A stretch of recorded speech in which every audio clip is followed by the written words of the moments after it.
Good morning YouTube. Aujourd'hui, on se retrouve pour la critique de Minority Report, le film de Steven Spielberg.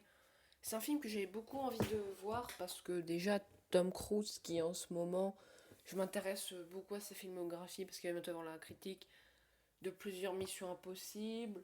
Je m'intéresse aussi parce que je l'ai eu en DVD, je l'ai acheté en DVD, Minority Report. Et clairement, je suis vraiment, mais vraiment pas déçu. Je suis vraiment content de l'avoir acheté en DVD, ce film. Pour l'instant, pour moi, c'est le meilleur film de Steven Spielberg. Après, derrière, il y a Jurassic Park, il y a Jurassic Park. Enfin, je vais pas vous faire une liste, parce que je pense que je vais faire un top 10 des films de Steven Spielberg. Mais pour l'instant, on va se contenter de parler de Minority Report.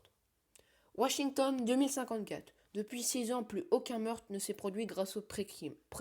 Pré-crime, pardon. Le pré-crime est une unité policière dirigée par John Anderton. Pré-crime, c'est dur, hein, dispose d'un système lui permettant de visualiser les meurtres avant qu'ils ne se produisent. John et son équipe procèdent alors à l'arrestation des futurs coupables. Mais quand John découvre qu'il est lui-même accusé d'un meurtre à venir, il n'a que 36 heures pour comprendre le véritable fonctionnement de ce système qui a décidé de le traquer. J'ai pris un petit bout de la jaquette hein, pour la fin, je me suis pas cassé la binette. Mais voilà. Donc, premier point, le scénario est juste génial car il est très intelligent et très très très intéressant. Et il est vraiment complexe. Alors, je crois que je l'ai marqué, hein, mais pour ceux qui savent pas, c'est un. C'est un. Attendez. Minority Report est l'adaptation du livre de Philippe Didier qui a écrit Blade Runner, que je n'ai pas vu, mais j'attends le 2048. Hein, voilà, donc comme Death Note ou des choses comme ça, je ferai la comparaison. Mais voilà. Le film est bourré de rebondissements juste épiques et géniaux. Là, vraiment, c'est la première fois que je vois autant de rebondissements. Non seulement c'est bourré de rebondissements, mais non seulement ils sont épiques et géniaux. Et moi, j'ai vraiment eu du mal à trouver vraiment la fin du film.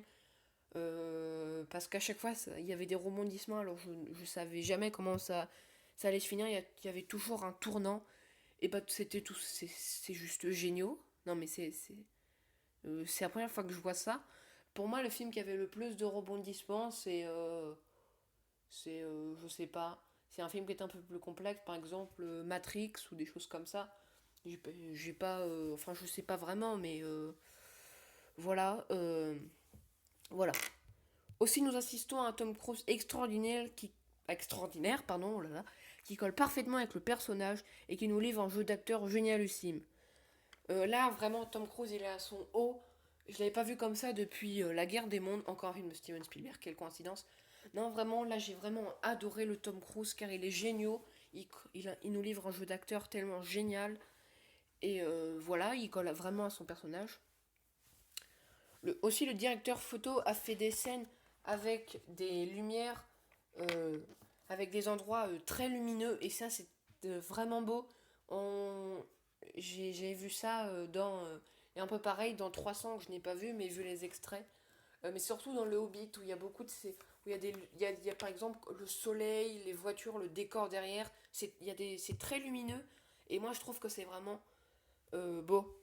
Donc voilà, pour moi, Minority Report est mon film science-fiction préféré pour l'instant. Alors je lui mets un note de 5 sur 5. Bien évidemment, c'est un film comme d'autres films que je n'ai pas encore vu, comme par exemple Inception, Le Prestige, que je vais bientôt sortir la critique, Inception et Prestige, ou encore des Donnie Darko que je n'ai pas vu, ou encore L'échelle de Jacob, bref, je fais que des références à la vidéo Voyage au français, mais c'est un film pour moi que si je veux réellement comprendre, c'est comme Matrix, je vais devoir le revisionner une ou deux fois pour vraiment comprendre le fonctionnement de ce film. Bref, j'espère que cette critique vous aura plu. Euh, je suis vraiment content d'avoir fait cette critique. Hein, aussi, je vais vous dire que les vidéos gaming reprennent bientôt. Soit c'est la prochaine vidéo qui arrive, soit c'est dans maximum 3 vidéos. Du coup, voilà, et on se retrouve pour une prochaine vidéo. J'ai pas de dédicace à faire, hein, mais j'ai bien peur que ça arrive bientôt. Mais bref, j'espère que cette critique vous aura plu, et on se retrouve pour une prochaine vidéo. Salut!